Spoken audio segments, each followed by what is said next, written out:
me interesa porque nosotros vamos a manejar más adelante que una sustancia es un líquido o puede ser un gas, o sea, un vapor, un líquido, un gas, pero vamos a llegar en un punto del proceso donde lo vamos a conocer como un líquido saturado. Saturado, el término saturado viene precisamente de la idea que se tenía del calor como un fluido, como calórico. Cuando decimos saturado, cuando oigan ustedes la palabra saturada aquí en termodinámica, va a querer decir que entre comillas, el líquido o el vapor o el gas ya no puede aceptar más energía. O sea, si se fijan, viene de este concepto de que el calor era un fluido y llegaba a un cuerpo y llegaba a un punto en que se saturaba. Entonces vamos a hablar de líquido saturado. Cuando digamos líquido saturado, nos vamos a imaginar ese calórico de tal manera de que el líquido ya se saturó con la energía que puede recibir y ya no puede recibir más. ¿Qué va a pasar en esa parte del proceso? Que el líquido va a cambiar de fase. Y mientras cambie de fase, mientras vaya cambiando de fase, entonces la energía se va a ir a la parte latente de la energía. Acuérdense que la energía latente es la que tiene que ver con los cambios de fase. Los términos saturados pues van a tener que ver con el concepto de calor, pero sabemos que no es de esa manera. Y igualmente cuando digamos un vapor saturado, vamos a imaginarnos que viene de esta definición del calórico y vamos a imaginarnos que ese vapor o ese gas ya se saturó, o sea, ya no puede aceptar más energía dentro de las energías microscópicas, y esa energía que se está transmitiendo a la sustancia se va a usar para el cambio de fase, ¿sí? Entonces, saturado es cuando ya no puede recibir más esa cantidad de calor. De nuevo, estos términos, pues bueno, vienen desde estas investigaciones o desde estos conceptos. Eso que se escucha es que se me cae aquí el transferencia de calor por trabajo. Hablamos del trabajo, dijimos que la energía, pues había dos formas de energía que cruzaban las fronteras, trabajo y calor. Y dijimos que si es calor es bien fácil identificarlo. ¿Cómo identificamos una transferencia de energía por calor? Porque va a haber un delta T. Si existe un delta T y hay energía que cruza el sistema, sabemos que es calor. Un diferencial de temperatura me genera ¿cómo se llama? Ese flujo de energía que es calor. El trabajo es más difícil de identificar, pero lo más fácil es ver ustedes si esa energía que cruza las fronteras del sistema, ustedes digan primero, ¿es promovida por un diferencial de temperatura? Si la respuesta es sí, es calor. Si la respuesta es no, es trabajo. Pero hay muchas formas de que entre o salga energía del sistema por medio de trabajo. Y el trabajo tiene que ver con una fuerza, ya habíamos dicho, con una fuerza que actúa a lo largo de una distancia determinada. O sea, cuando hay una fuerza aplicada a lo largo de una distancia determinada, estamos hablando de trabajo.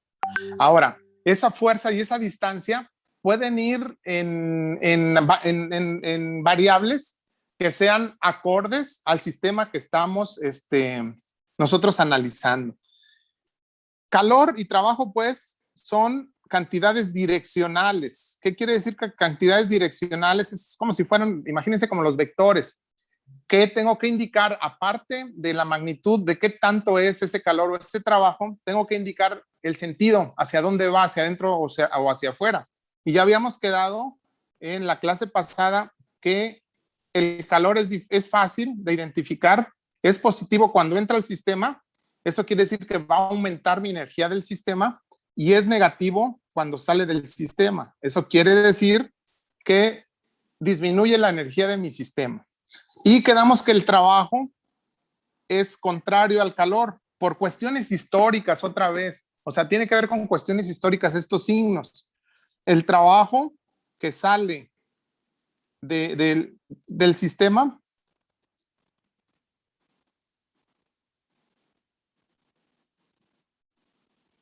¿qué se escucha por ahí? Cierren sus micrófonos, por favor. ¿Sí me están escuchando a mí? Sí, profe. O o están viendo una película. Sí, profe. Entonces, Q, perdón, es trabajo. Aquí es trabajo. Trabajo tiene signos contrarios. De nuevo, repito, por cuestiones históricas, si el trabajo entra a mi sistema es negativo. Si el trabajo sale de mi sistema es negativo. Por eso el signo negativo que ven en la ecuación que sacamos para la primera ley de la termodinámica. Entonces, como son pues cantidades direccionales, tenemos que tener mucho cuidado para dónde vaya el sentido de ellas dos. Esto ya lo discutimos en la clase pasada.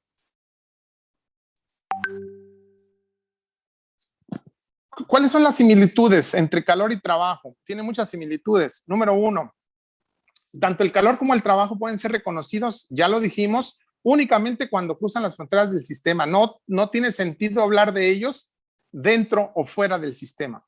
Nada más lo reconocemos, por eso se le llama como fenómenos de frontera, lo reconocemos cuando cruzan las fronteras del sistema.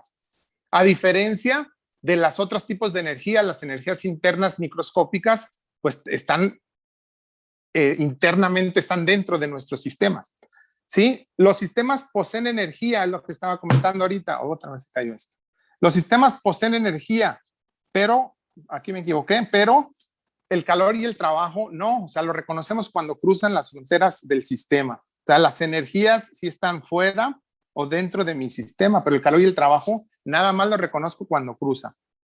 Ahora, esto es en lo que quiero enfocarme en esta diapositiva. Ambas se relacionan con procesos, no con estados.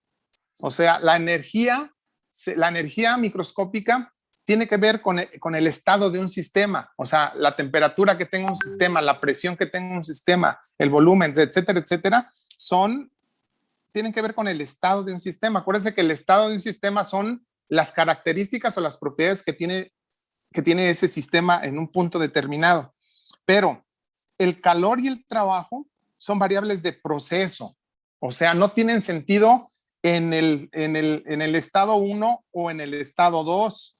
El calor y el trabajo tienen sentido en el proceso cuando se pasa de un estado a un estado diferente. Por lo tanto, se dice que ambos, calor y trabajo, son funciones de trayectoria. Es una función de trayectoria aquella que tiene que ver con la trayectoria que siga el proceso.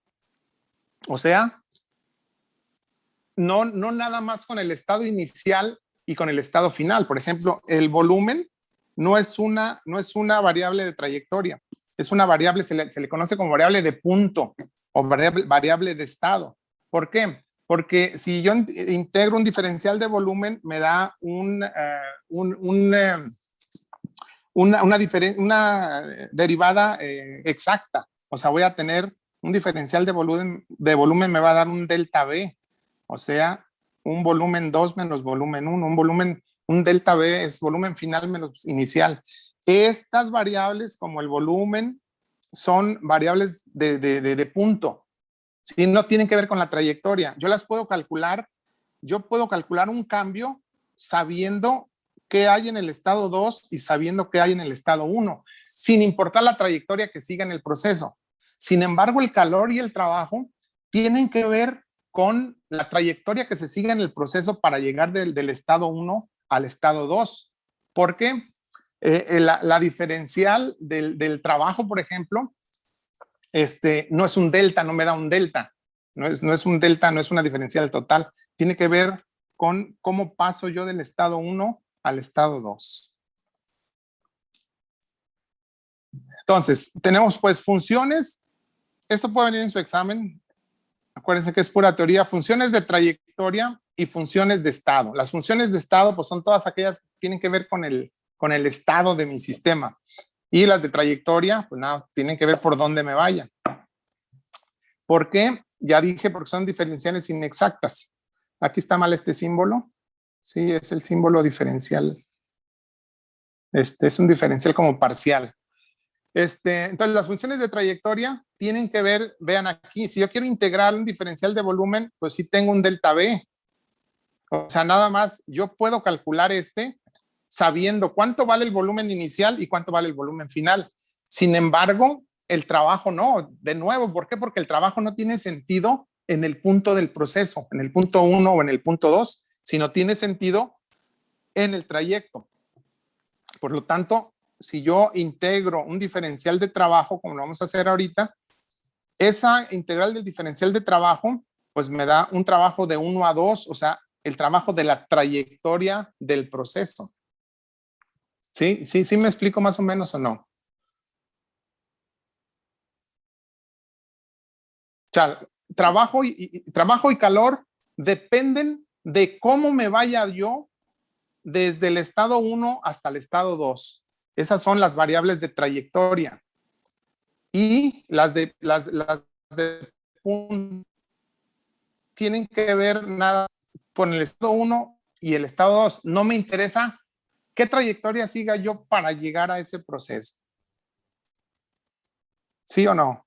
¿Dudas? Perdón, profe, ¿podría repetirlo? Es que se le trabó un poco. Se me trabó. Si quieren me muevo porque a lo mejor estoy muy lejos del... Déjenme me muevo para ver si se oye mejor. Déjenme muevo un poquito para acá, para otro lugar. Pero sí, les decía, aquí quiero marcar que las variables, perdón, el trabajo y el calor son variables de proceso. O sea, dependen de cómo me vaya yo del estado 1 al estado 2. Ahí se oye mejor.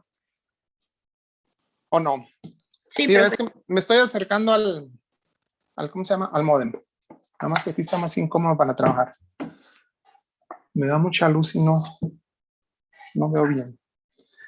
Sí, entonces les decía, las variables de estado, pues son como la presión, como la temperatura, las que tiene el sistema en el estado 1 o en el estado 2. Las de proceso, pues tienen que ver, ahorita lo van a ver, se lo voy a poner gráficamente para que lo puedan entender un poquito mejor. A ver si se entiende mejor. Observen este gráfico, ¿sí se ven? ¿Ahí se ve ya? Sí, profe. Vean, tengo un proceso, les había comentado que los procesos son más fáciles de observar si los pongo de forma gráfica.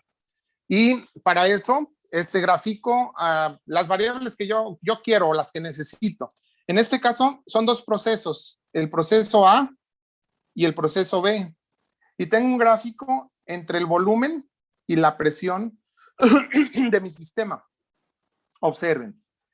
Paso en el proceso 1, paso de 1 a 2, primero con un volumen de 2 metros cúbicos y llego a un volumen de 5 metros cúbicos.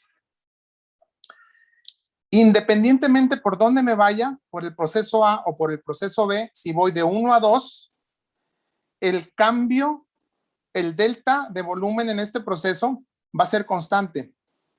Uy, se escribió muy... Va a ser constante. 3 metros cúbicos. O sea, es una integral exacta. Es un delta B.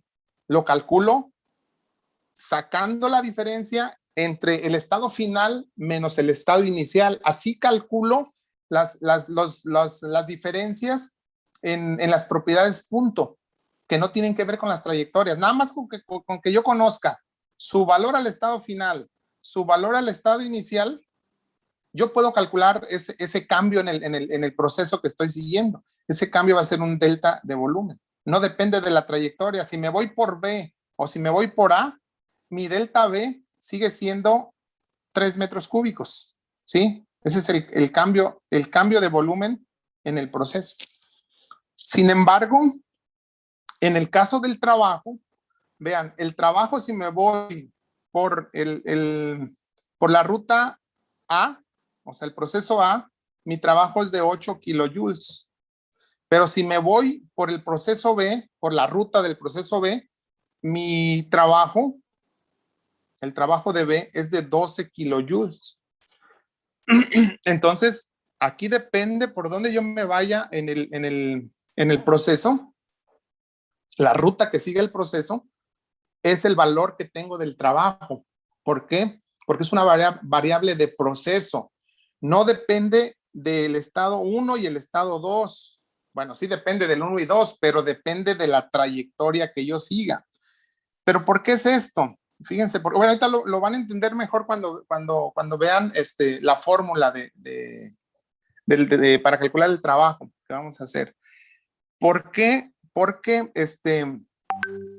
el trabajo que estamos calculando aquí, bueno, sale de una integral de esta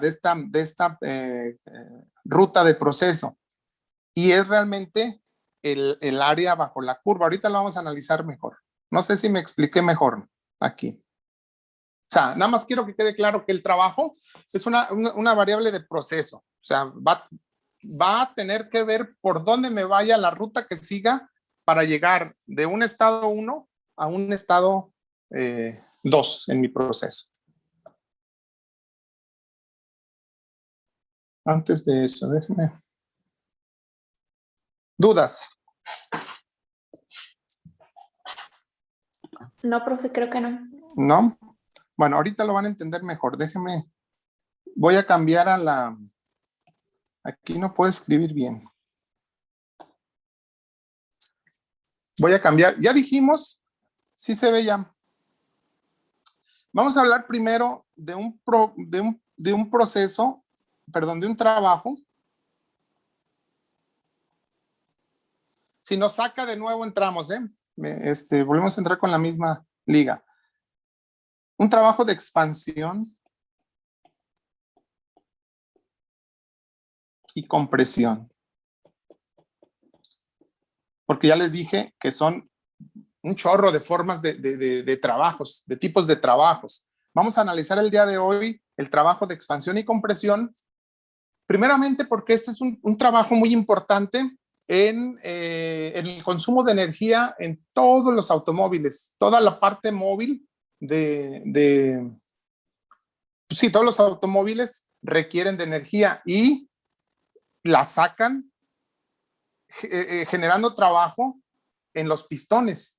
Ese es un trabajo de expansión y compresión. Entonces, este es bien importante porque la cantidad de energía que se usa en el transporte en general, es muy grande.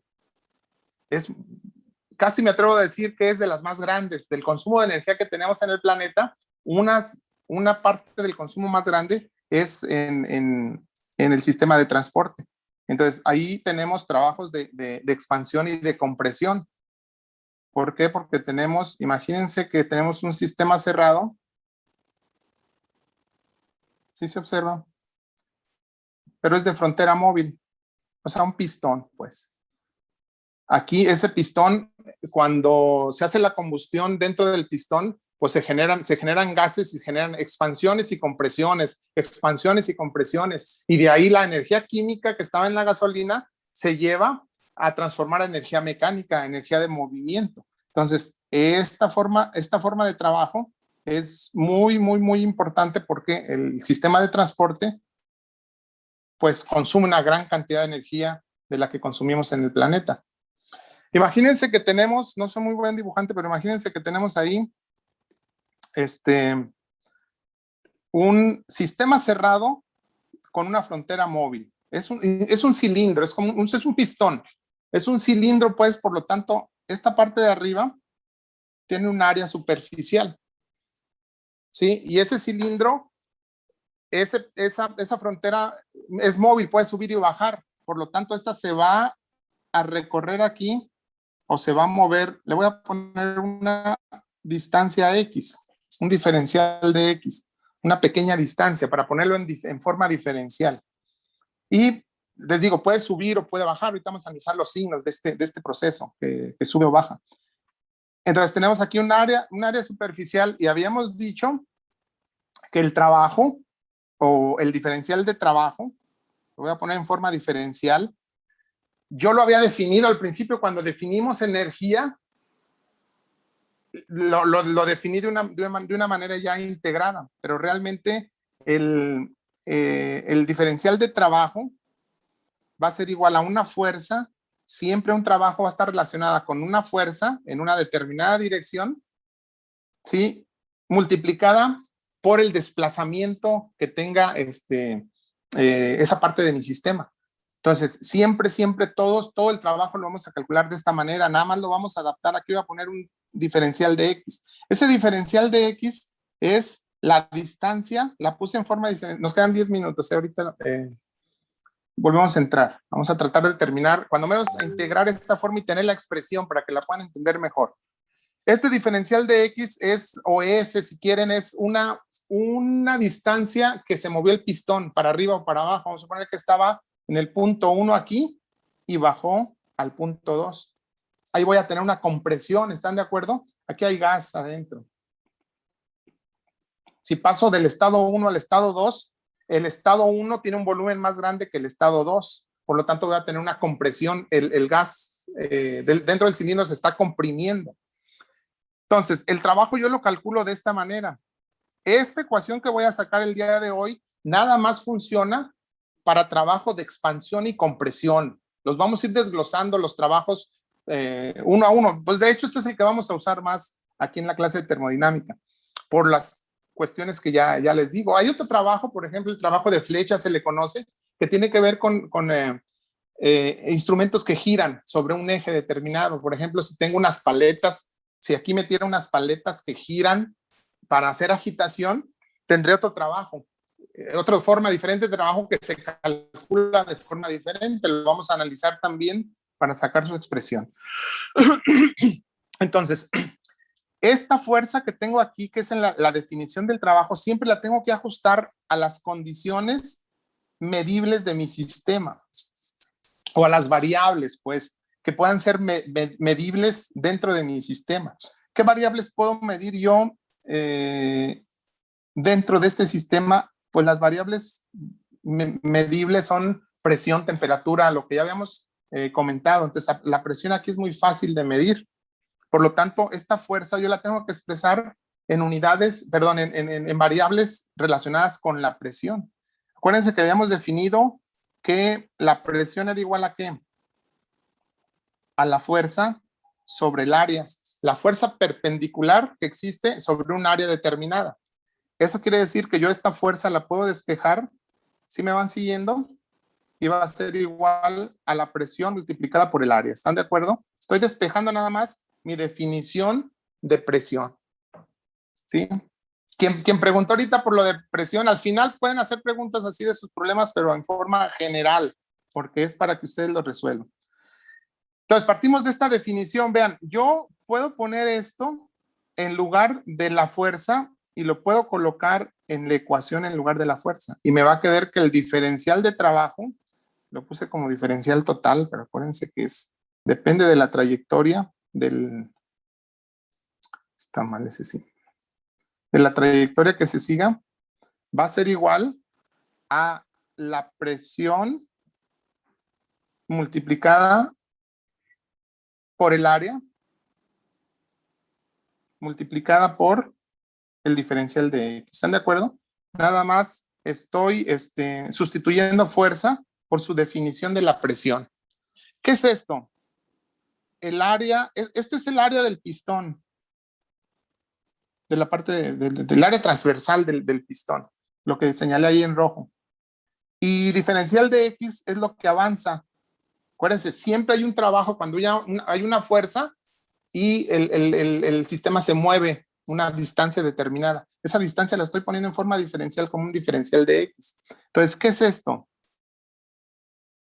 Área por un área, si tengo un cilindro, tengo el área del cilindro y lo multiplico esa área por su altura, ¿qué me da?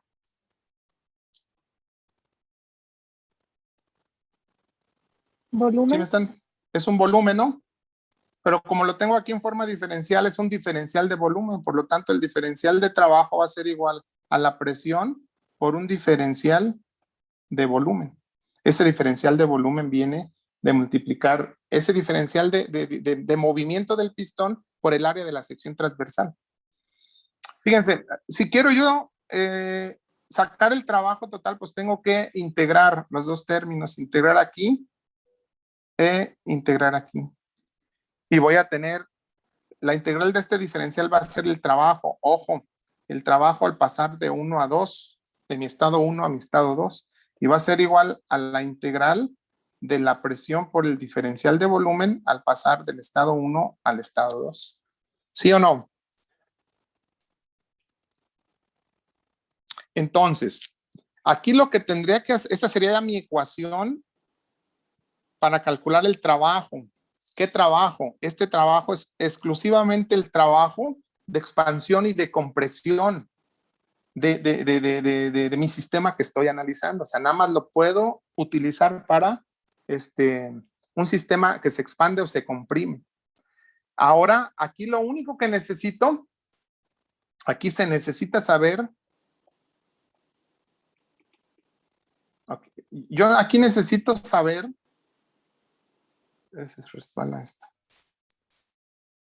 se necesita que esta ecuación que tengo, o sea, saber yo cómo varía la presión en función del diferencial de volumen.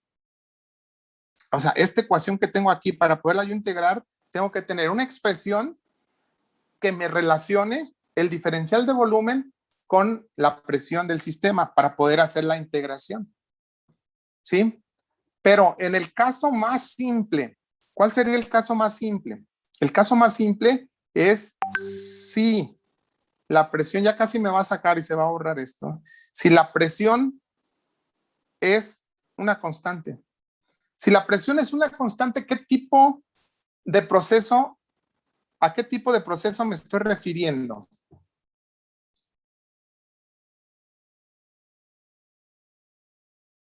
Es pregunta para ustedes.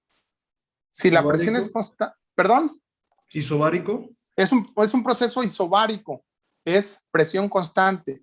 Ese sería el proceso más simple que tengo. Si la presión es constante, entonces esta integral la puedo hacer muy fácil. ¿Por qué? ¿Qué pasa con la presión en una integración? Perdón, ¿qué pasa con una constante cuando la voy a integrar? ¿La puedo sacar fuera de la integral, sí o no? Entonces, si la presión es constante, me va a quedar la presión por la integral de 2 a 1 del diferencial de volumen. Esto nada más funciona bajo esta condición. Así, hagan de cuenta que así vamos a analizar, vamos a ir analizando la integral que queda aquí, el trabajo que queda aquí para los distintos procesos que hemos mencionado. Hoy voy a mencionar otro proceso en general que me engloba a los que mencionamos. ¿Se acuerdan? Mencionamos presión constante, volumen constante, temperatura constante. ¿Cuál es la integral del diferencial de volumen? O, ¿cuál es la integral del diferencial de X? ¿A qué es igual la integral del diferencial de X?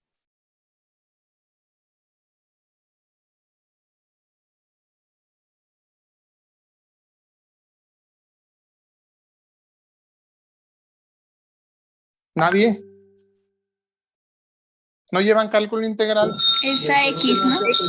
Esa X, ¿no? Es la variable. Eso quiere decir que el trabajo de 1 a 2 va a ser igual a la presión por la integral del diferencial de volumen, va a ser el volumen evaluado en el estado 1 y 2. En otras palabras, el trabajo de 1 a 2 va a ser igual a la presión por el volumen final menos el volumen inicial. En otras palabras, para un proceso de expansión y compresión, cuando la presión es constante, el trabajo se va a calcular multiplicando la presión por el volumen 2 menos el volumen 1. O si lo quieren ver de otra manera, el trabajo va a ser igual a la presión por el diferencial del volumen. ¿Dudas? Esta ecuación es la ecuación para calcular el trabajo de expansión y compresión, ¿sí?, de un gas bajo las condiciones de que la presión permanezca constante. Y ahorita lo vamos a graficar. Casi se me que ya me va a sacar dudas primero hasta aquí. Esta será su primera ecuación. Todavía mañana no vamos a evaluar nada de las ecuaciones, pero sí les puedo preguntar algo de los conceptos que estamos manejando aquí. ¿Dudas? No, profe. ¿No? ¿Sí queda claro? Este trabajo va a ser igual si yo hago un gráfico, a ver si no me saca antes, de presión volumen de este proceso, ¿Cómo quedaría? Díganme ustedes, ¿cómo quedaría qué será el gráfico? ¿Qué será? ¿Qué condiciones tengo?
Nos sacó en el mero momento. Lo malo es que se borró todo lo que se estaba escribiendo.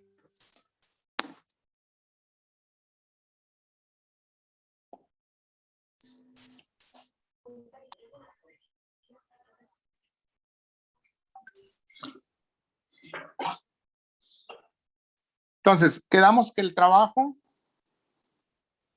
para pasar de un estado 1 a un estado 2 si están todos ahí ya, están integrándose. Va a ser igual a la presión por el delta B. O en otras palabras, el trabajo de 1 a 2 es igual a la presión por el volumen 2 menos el volumen 1. Este trabajo únicamente funciona si la presión es una constante. ¿Estamos ya todos por ahí? ¿Sí me están escuchando? Sí, profe.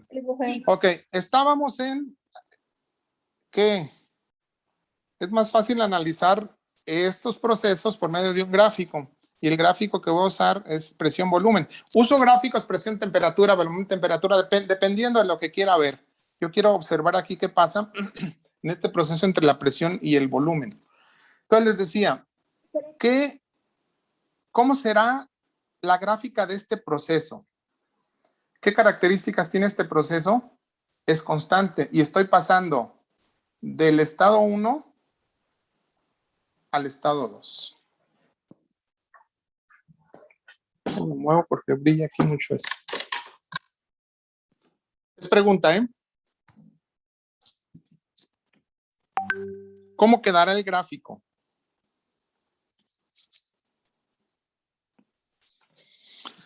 Voy a poner así nada más mi estado 1, así al azar. Este es mi estado 1. Ese estado 1 le corresponde un volumen 1, ¿están de acuerdo? Y está relacionado. Acuérdense que en un estado las condiciones o las propiedades del sistema están fijadas, están fijas. Aquí voy a tener una presión 1. Hay dos opciones. ¿Qué pasa si el volumen 2 es mayor al volumen 1? Me voy a estar moviendo hacia acá, ¿están de acuerdo? ¿Sí o no? O sea, si B2 es igual, si B2 es mayor a B1, mi punto 2 estaría ubicado aquí. ¿Por qué genera una línea recta de pendiente 0? Porque la presión es constante. O sea, este valor de presión no cambia, más bien es la misma en el estado 1 y el estado 2. Por eso estoy dibujando una línea horizontal de pendiente 0 al estado 2 le corresponderá un volumen 2, ¿sí o no? Entonces, si B2 es mayor a B1, voy a tener que mi trabajo de 1 a 2, la presión es constante, quiero ver el signo nada más, ¿será positivo o negativo? ¿Qué me va a dar el signo del trabajo en estos procesos de expansión y compresión? Me los va a dar este delta, me los va a dar este delta de volumen. Entonces, si B2 es mayor a B1, ¿cómo es el signo del trabajo? ¿Positivo o negativo?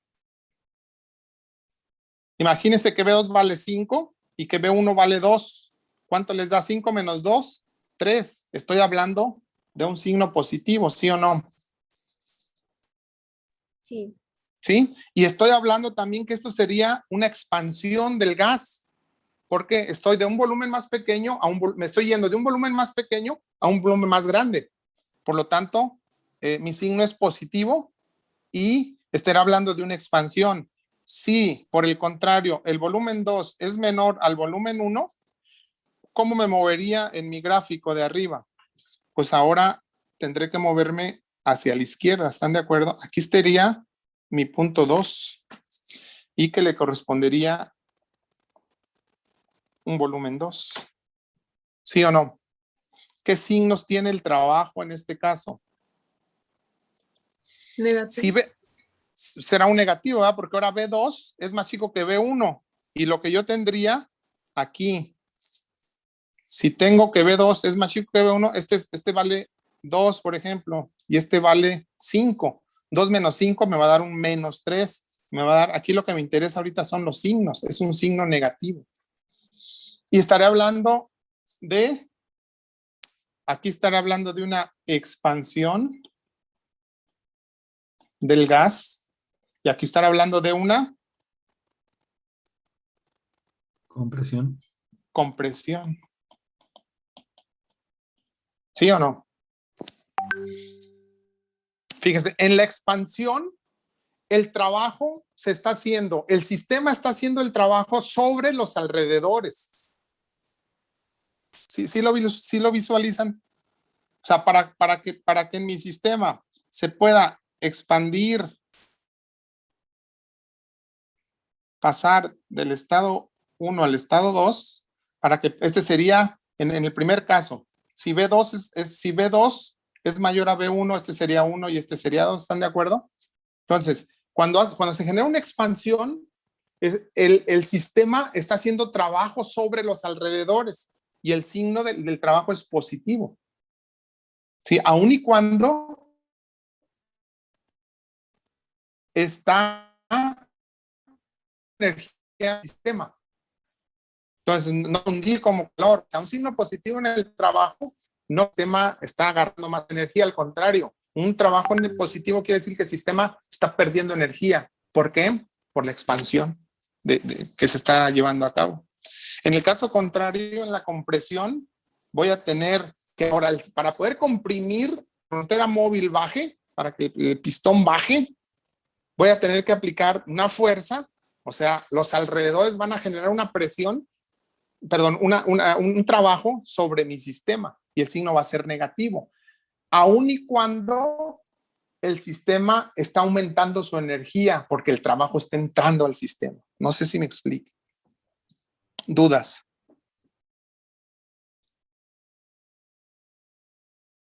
¿No?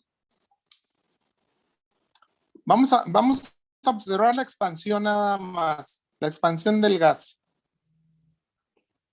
O sea, la parte roja que tengo aquí en el gráfico. Vean, toda esta área que tengo bajo la línea de mi proceso, ¿cómo puedo calcular esa área? ¿Quién me dice? Es geometría básica. ¿Cómo puedo calcular esa área de ahí? Ups. ¿Cómo puedo calcular esa área verde? Me estoy enfocando en el proceso de 1 a 2, el rojo, cuando el volumen 2 es mayor al volumen 1, o sea, en una expansión. ¿Cómo calculo el área? Oh, ¿por qué se borra? Porque tengo borrador. El área, ¿cómo la calculo? ¿A qué es igual? A la base por la altura. A la base por la altura. ¿Cuánto vale la base? ¿Cuánto mide la base de aquí? La diferencia entre B1 y B2. B2. Más bien B2 y B1, ¿no? Fíjense, B2 mide de aquí a aquí. y B1 mide desde aquí hasta aquí. Entonces, esta sección es B2 menos B1, ¿sí o no? Entonces, mi base mide B2 menos B1. ¿Cuánto mide la altura?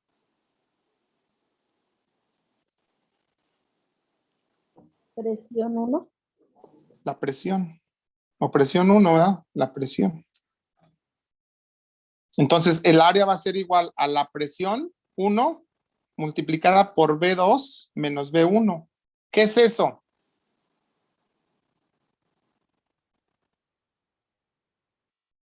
La fórmula para sacar el trabajo. El trabajo. O sea, fíjense lo que voy a decir. El área bajo la curva del gráfico de mi proceso en un gráfico presión-volumen, el área bajo esa curva del proceso es el trabajo de expansión o compresión.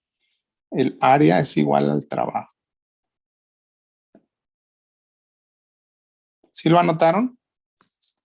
Esta puede ser pregunta de examen. En el examen no les va a venir problema. Van a haber unos problemas muy sencillos, como la duda que tienen ahorita de la presión. Eso va a venir en su examen, pero muy simples. El área, puede ser un problema. ¿Qué significado tiene el área bajo la curva del gráfico de un proceso en un diagrama presión-volumen? Pues es el trabajo de expansión o compresión del proceso. ¿Sí o no? Sí. ¿Qué es una integral? Físicamente, cuando ustedes calculan una integral, ¿qué es lo que están haciendo?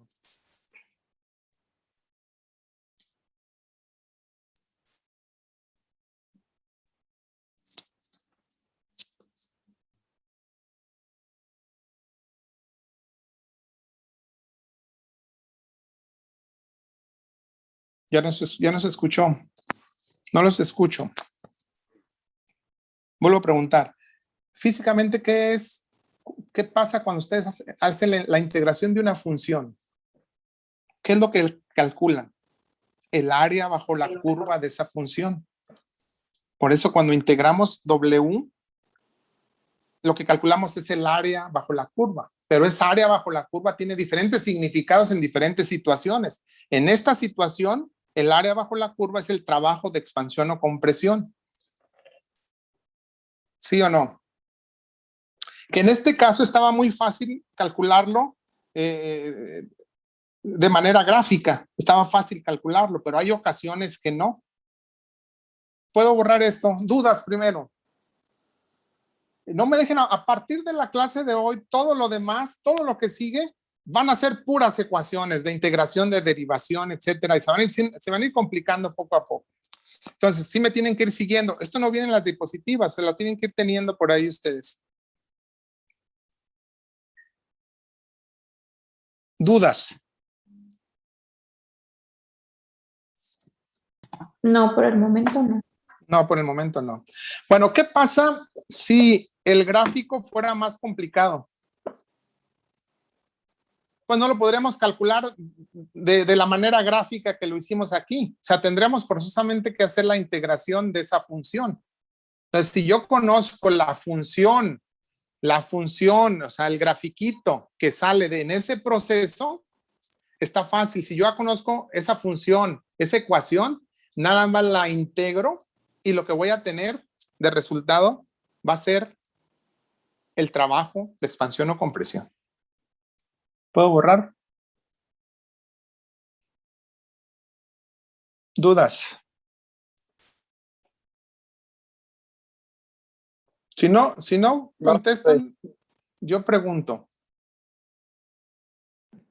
No, profe. ¿No hay?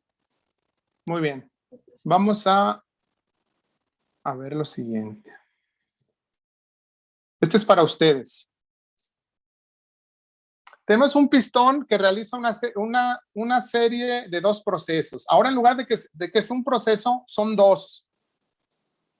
Se comprime en un proceso descrito como politrópico. Este nombre no lo habían oído, lo introducimos por primera vez. Un proceso politrópico, fíjense, va a ser aquel proceso termodinámico que está regido por la siguiente ecuación. Presión por volumen a la N es igual a una constante. Ese es un proceso politrópico. Ahorita se los pongo por ahí para que lo anoten. Pero es aquel proceso termodinámico que se rige bajo las siguientes condiciones. O sea, que la multiplicación de la presión de ese estado del proceso por su volumen elevado a la N sea constante. N se le conoce como índice politrópico. N es igual a índice politrópico. Y puede tener muchos valores. O sea, puede agarrar valores de 0, 1, 2, 1.4, 3.5. Depende del proceso. O sea, esos valores se determinan de N, se determinan en el proceso que estamos nosotros considerando. Entonces, vamos a analizar este proceso, este proceso que tiene, realmente es una serie de dos procesos. El primero, tenemos una compresión, dice, se comprime en un proceso descrito como politrópico, que ya definí de qué se trata este proceso. Y luego, este sería mi primera etapa del proceso. Mi etapa 2, ahora se somete a una presión constante donde el volumen específico es el mismo que el del estado inicial. O sea, en la segunda parte, el volumen al que llega es igual a donde inició el proceso. No sé si me explique. Pregunta y me la contestan por el chat. Si n vale 1, si n vale 0, que es la más fácil, si n vale 0, ¿de qué proceso estoy hablando en este proceso politrópico? Repito, si n vale 0, ¿de qué proceso estoy hablando en el proceso politrópico de aquí? ¿Qué tipo de proceso? Es un proceso politrópico, pero específicamente, si n vale 0, ¿qué pasa con esa ecuación? ¿A qué proceso me estoy refiriendo? Quien tenga la respuesta, contéstamela ahí en el chat. Y quien no la tenga también, póngame no sé. En el grupo, en el grupo de WhatsApp.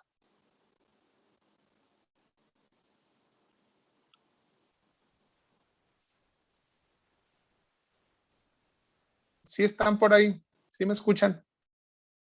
Alguien contésteme que sí. Sí, profe. Ok. Sí, profe. Ok, eso quiere decir que están pensando, ¿ah? Sí. Vuelvo a hacer la pregunta. Si n vale 0 para un proceso politrópico, ¿a qué proceso me refiero?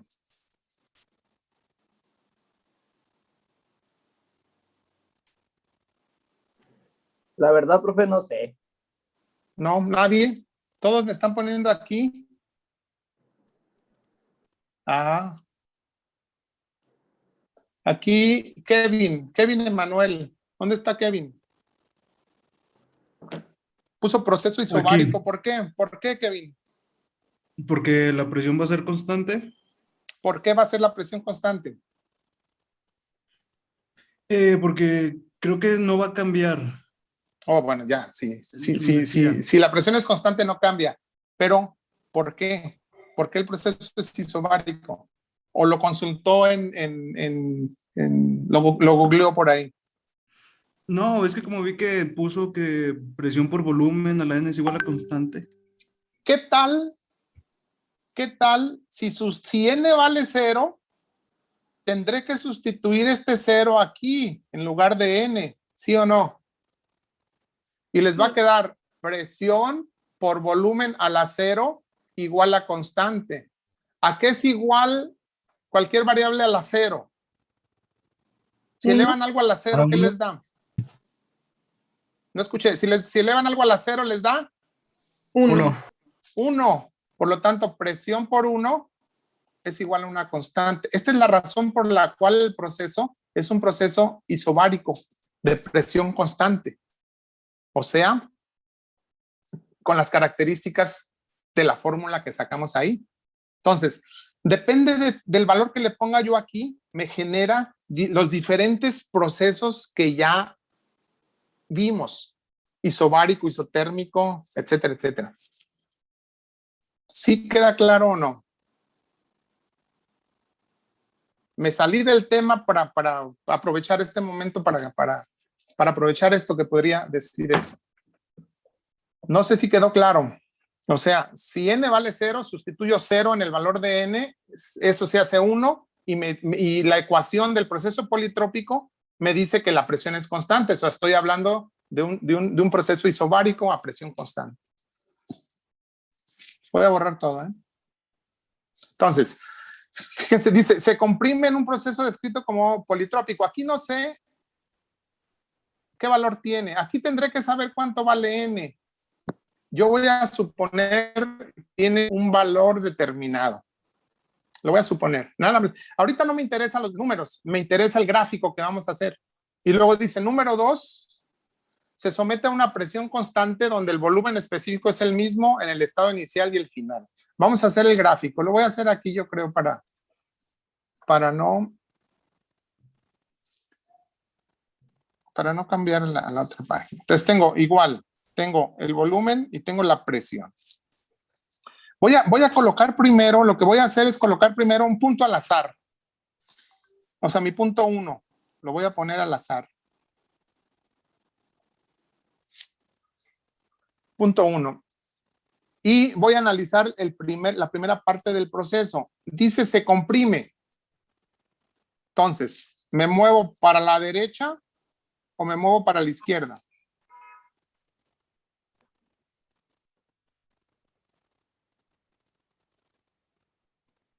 Para la izquierda. Para la izquierda, ¿verdad?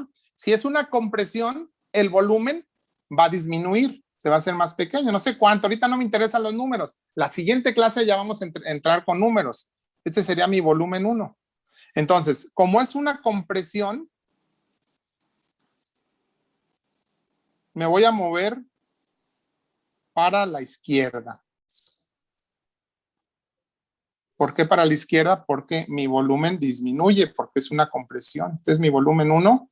Llegaré aquí a un volumen 2. Pero ahora, no sé si el proceso es a presión constante porque no tengo el valor de n. ¿Están de acuerdo? Entonces, vamos a suponer que no. Si tengo una compresión de un gas, ¿qué necesito hacer con la presión para que el gas se comprima? Sin tomar en cuenta la temperatura. ¿Cómo hago? Está el gas en el pistón. Si lo comprimo, ¿cómo va a ser la presión en el estado 2? Mayor. Mayor, ¿están de acuerdo? Porque aquí estoy en el estado 1, tiene una presión 1. Pero si voy a hacer una compresión, el gas va a estar más comprimido. Por lo tanto, la presión tiene que ver con los choques de las moléculas en las paredes del recipiente. Lo van a hacer en su práctica 3 o 4, no me acuerdo en cuál. Eso quiere decir que voy a poner yo nada más así sin números, que mi estado 2 va a estar aquí. ¿Sí o no? ¿Por qué? Porque le va a corresponder una presión 2. El gráfico ahorita que no les interese saber por qué, pero lo voy a dibujar así. Un proceso politrópico donde la temperatura es constante genera un gráfico más o menos así. Lo voy a pronunciar más para que se pueda ver. Así. Este sería la trayectoria de mi proceso de 1 a 2. ¿Dudas hasta aquí? O sea, lo único que estoy tratando de ver es cómo dibujar el proceso que tiene 2 etapas.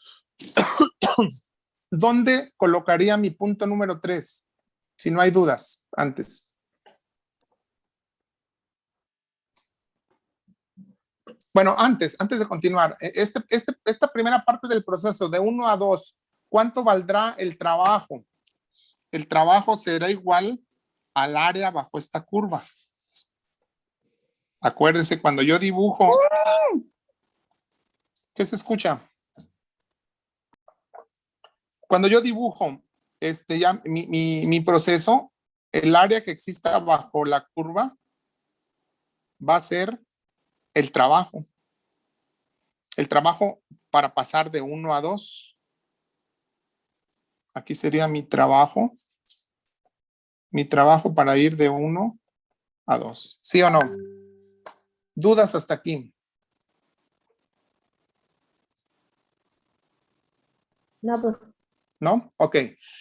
Vamos a la parte 2. En la parte 2 dice, se somete a una presión constante donde el volumen específico es el mismo que el del estado inicial. Si es una presión constante, pues voy a hacer una línea recta, ¿no? Como en el anterior. O sea, la presión va a ser la presión 2. Pero me voy a mover a la derecha o a la izquierda. A la derecha. ¿Por qué a la derecha? Porque el volumen es igual que el volumen donde inicié, ¿están de acuerdo? Y voy a llegar aquí. Este sería mi estado 3. ¿Cuánto valdrá el trabajo al pasar de 2 a 3?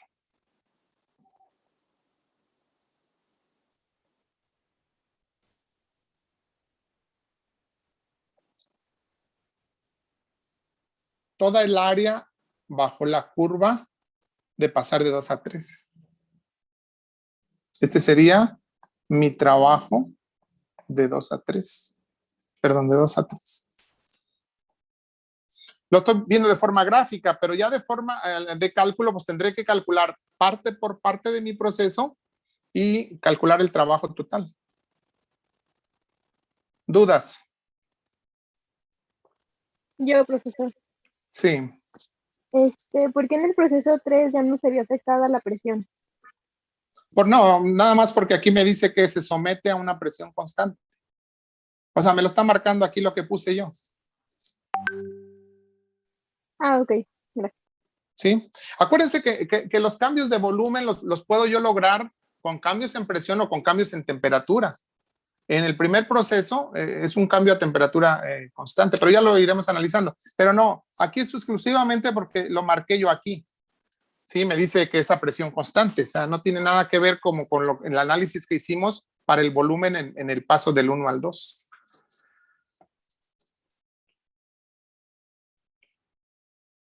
¿Dudas?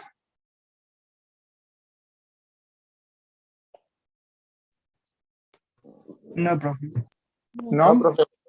Ok, continuamos pues. ¿Cómo vamos hasta aquí?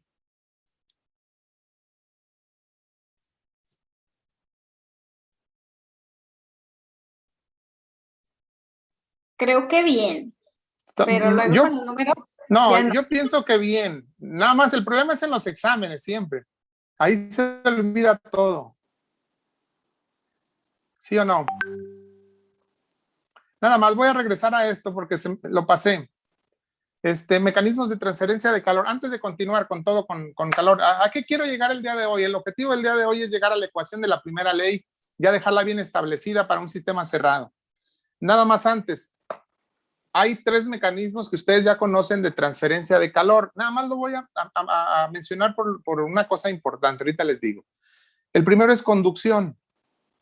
El fenómeno de conducción, pues tiene que ver con la transferencia de energía en partículas que están en contacto entre sí. O sea, para la conducción tiene que haber contacto. Las partículas que tienen mayor energía, mayor movimiento molecular, se lo pasan a las partículas menos energéticas. Y de ahí se llega a un equilibrio térmico cuando ya están moviéndose de la misma manera. Eso es por conducción. Este proceso de transferencia de calor por conducción es directamente proporcional a delta T, o sea, a T2 menos T1. Todos los procesos de transferencia de calor tienen que ver con el delta T, o sea, ese es el que hace que el calor fluya, el diferencial de temperatura. Luego, el proceso número 2, que es la convección, tiene que ver con movimiento de masas completas de materia. Por ejemplo, si tengo aire que está en el planeta, llega la energía del sol al planeta, llega directamente a la Tierra, calienta la Tierra y la Tierra calienta la masa de aire que está sobre ella. Pero cuando calienta la masa de aire, esa masa de aire cambia su densidad. Se calienta se hace menos denso. Eso quiere decir que va a subir, pero va a subir como un todo, como toda una masa de gas. Y luego el espacio que dejó tiene que ser ocupado por otra masa de gas más frío. Y ese es un fenómeno de convección. O sea, toda una masa se mueve por diferencias de densidad y eso es lo que hace la transferencia de calor. Este proceso también tiene que ver la transferencia con un delta T, o sea, T2 menos T1 o T final menos T inicial. De hecho, este es un mecanismo por el cual se distribuye la temperatura en el planeta. Llega toda la energía solar más fuerte en el ecuador. Ahí se calientan las masas de aire, suben y empieza, no nada más transfiere calor, no nada más lleva calor desde el ecuador hasta los polos, sino también humedad y todas esas cuestiones. De hecho, dentro de la humedad va la energía almacenada como energía latente también. Acuérdense que la energía latente es la energía para el cambio de fase. Pero bueno, eso no es el punto por lo que puse esto. Nos quedan 10 minutos. Regresamos, porque no hemos terminado. Este lo puse porque el fenómeno de radiación que va a ser parte de su práctica, creo que, no sé si ya 2 o 3, ya no sé cuál. Pero el fenómeno de radiación, de transferencia de energía, ese es debida a emisiones de ondas electromagnéticas o fotones. Pero este proceso de radiación es directamente proporcional también al diferencial de temperatura, pero fíjense, este es a la cuarta. Eso quiere decir que es mucho más dependiente de la temperatura el mecanismo de transferencia de calor por radiación. Nada más, para eso puse esto, para comentarles ese detalle. ¿Dudas? Bueno, ¿a qué quiero llegar el día de hoy? Quiero llegar a la primera ley de la termodinámica, que ya en la clase pasada la empezamos a poner por ahí, pero no la dejamos ya bien establecida. Primera ley de la termodinámica.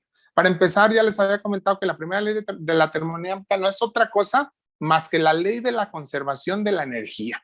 O sea, yo no puedo crear energía de la nada ni destruir energía de la nada. O sea, la energía que aumente en una forma tiene que venir de otra forma de energía. Eso es la primera ley de la termodinámica y tiene que ver con el concepto de la energía total de mi sistema. Acuérdense, ¿qué dijimos que era la energía total? La energía total era la suma de todas las energías de mi sistema, que son las que definimos: energía cinética, energía potencial, energía interna, etcétera, etcétera. Y las que los pueden modificar son las energías dinámicas, el calor y el trabajo. Entonces, habíamos dicho que el cambio de la energía total de un sistema va a ser igual a Q menos W. Esta es la primera ley de la termodinámica. ¿Quién me modifica la energía del sistema? Q que entra o Q que sale, o W que entra o W que sale. El cambio de la energía total va a ser igual al cambio de la energía cinética más el cambio de la energía potencial más el cambio de la energía interna, o sea, U. En otras palabras, cambio de la energía cinética más cambio de la energía potencial más cambio de la energía interna va a ser igual a Q menos W. Esta es la primera ley de la termodinámica en forma general, o sea, en general. Eso quiere decir que si una de estas energías, de un término de estas energías de la ecuación cambia, esa energía se tiene que ir a otra parte, pero siempre tengo que tener un balance entre los dos. Y repito, este signo negativo viene de que nosotros estamos usando trabajo cuando entra el sistema negativo y trabajo cuando sale del sistema positivo. Si algunos autores tomaran al revés el signo de W, en lugar de ser un menos, tendría que ser un más, por lo siguiente. Observen. Si W es negativo, está entrando a mi sistema. Y si está entrando a mi sistema, está aportando energía al sistema. Por lo tanto, la energía dentro de mi sistema tiene que aumentar. Como este es negativo, al multiplicar por este negativo se va a hacer positivo. Y eso va a aumentar la energía de mi sistema. Por el contrario, si sale W ya mero me va a sacar, volvemos a entrar. Si sale W, trabajo de mi sistema, si sale, entonces lo que voy a tener es pérdida de energía, se está perdiendo energía. Este positivo, al sustituirlo aquí, positivo por negativo, me va a dar positivo, perdón, negativo, y eso va a disminuir la energía de mi sistema. Por eso aparece ese signo negativo en la ecuación de la primera ley de la termodinámica. Toda la siguiente unidad, bueno, una gran parte de la siguiente unidad, estaremos trabajando con esta primera ley y estaremos trabajando con esta ecuación, pero ya en forma ya numérica, ya en forma con valores y con problemas ya concretos. O sea, yo lo que recomiendo siempre es partir de esta ley, porque acuérdense, ahorita ya me va a sacar, pero no está tan simple como aquí, porque aquí falta sustituir cuánto vale este cambio, cuánto vale este cambio, cuánto vale este cambio, cuánto vale este cambio, cuánto vale este. Acuérdense, ahorita saqué algunas de W para expansión y compresión. Entonces, mi recomendación es tener siempre esta ecuación en forma general y luego, antes de empezar el análisis de su sistema, eliminar lo que se tenga que eliminar. Por ejemplo, si analizamos para un sistema cerrado,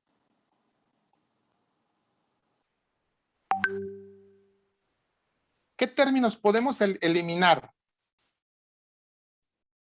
de la ecuación si el sistema es cerrado?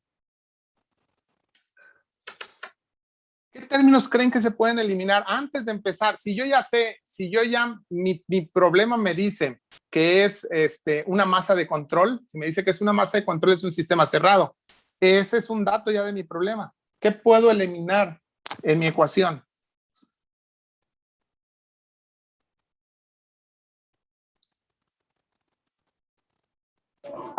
Q, ¿Por qué Q? porque ahorita, bueno, no sé si esté mal, pero mencionó que sistema cerrado es presión, temperatura y volumen.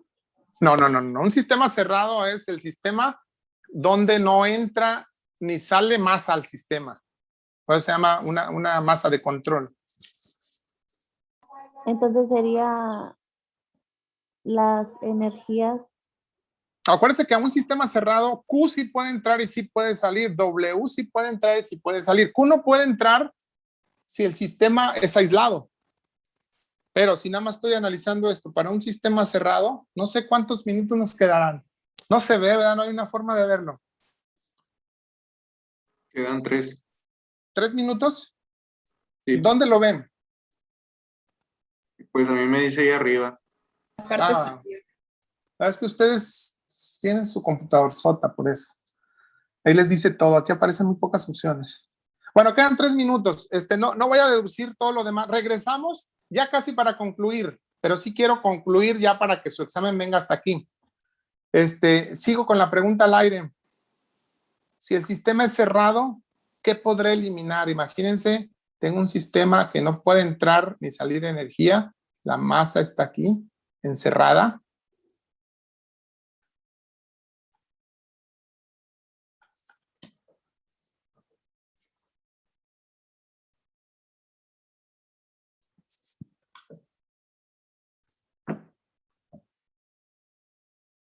¿Qué les parece la energía potencial? ¿Cambiará?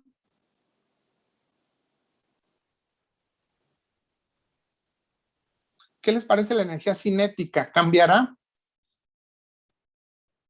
¿Se mueve la masa? No. A nivel macroscópico, acuérdense que esta energía cinética es macroscópica. Sí se mueve a nivel microscópico, o sea, sí tiene energía cinética a nivel microscópico, pero de las energías internas que ya vimos. No se mueve la masa, ¿están de acuerdo? Por lo tanto, el cambio de energía cinética sería cero. Ahorita lo vamos a ver en forma de ecuación. Si no sube, si este sistema no sube o no baja, ¿qué pasa con la energía potencial? También sería cero. Sí tiene, fíjense, ojo, sí tiene energía potencial porque está a un nivel determinado, pero lo que yo voy a ver aquí en mi ecuación es el cambio, el delta, porque aquí sí puedo tener deltas porque esas son funciones de punto, ¿sí? Son propiedades. Es así, puedo sacar yo la diferencia restando la final menos la inicial, cosa que no puedo hacer con Q o con W, que son funciones de trayectoria. De eso se trató la clase de hoy en total, para que vean por qué aquí tengo deltas en la ecuación y por qué aquí no, porque unas son funciones de punto y otras son funciones de trayectoria. Unas tienen que ver con la trayectoria que se sigue en el proceso, otras tienen que ver nada más con su estado inicial o final. Cuando vean los deltas, es que tienen que ver con su estado inicial y su estado final. ¿Dudas? Ya nada más estoy esperando que me saque y luego para concluir unos 10 minutitos y luego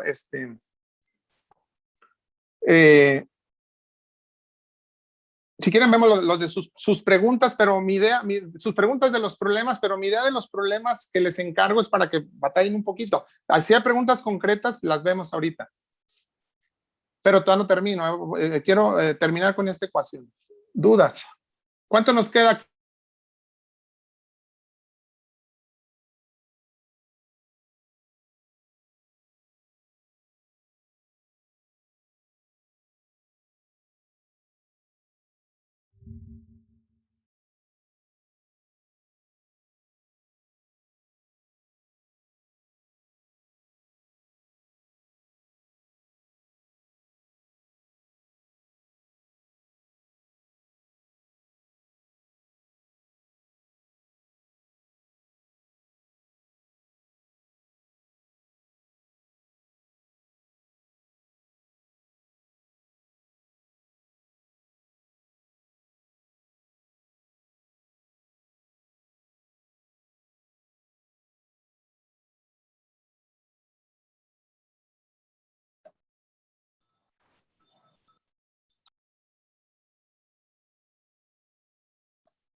¿Ya están todos por ahí?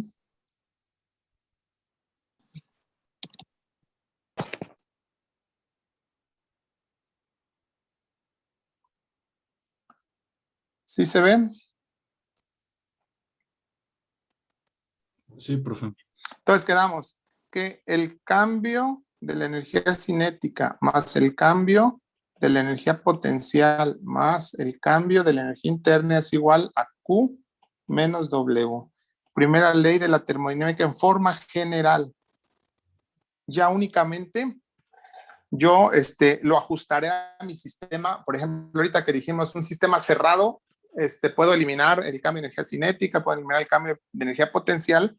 Y el punto es usar la ecuación y eliminar lo que yo pueda de la ecuación y luego ya trabajar con la ecuación que se aplica al sistema determinado. Fíjense, el cambio de la energía cinética va a ser igual a la energía cinética 2 menos la energía cinética 1. ¿Sí están de acuerdo?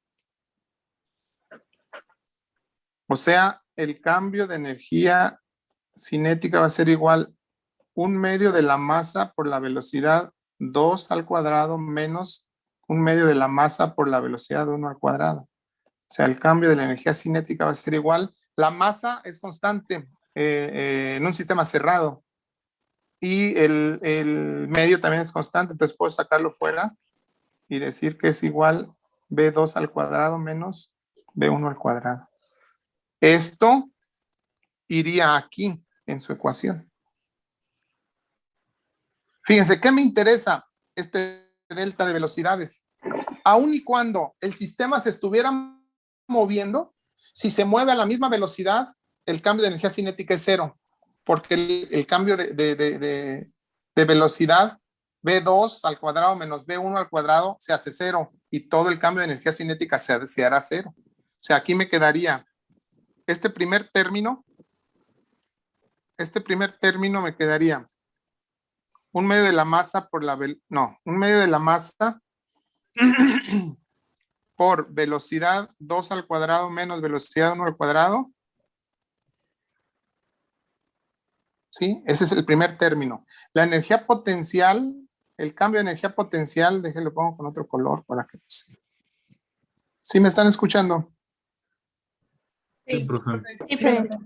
El cambio de energía potencial va a ser igual a la energía potencial 2 menos la energía potencial 1. El cambio de la energía potencial va a ser igual a masa por gravedad por Z2 menos masa por gravedad por Z1.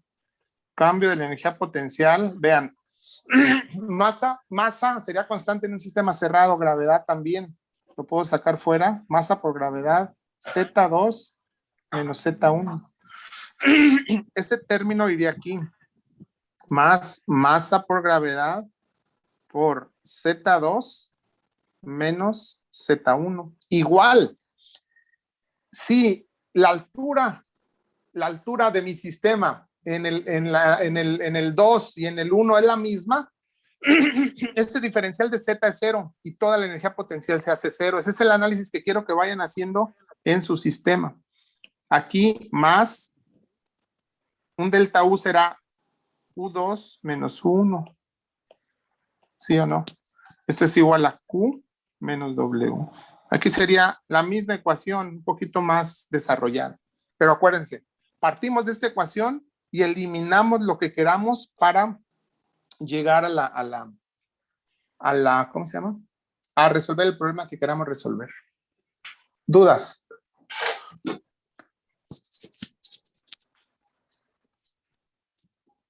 ¿Sí lo están copiando? Sí. Sí lo tienen por ahí. ¿O están grabando? Yo lo estoy anotando. Yo Ok. también. ¿Y quién está grabando? Que me marca aquí que están grabando. Dudas. Me voy a cambiar a ver si se oye para acá porque allá la luz no me deja escribir bien. Dudas. Con estas diapositivas terminamos. Déjenme las pongo.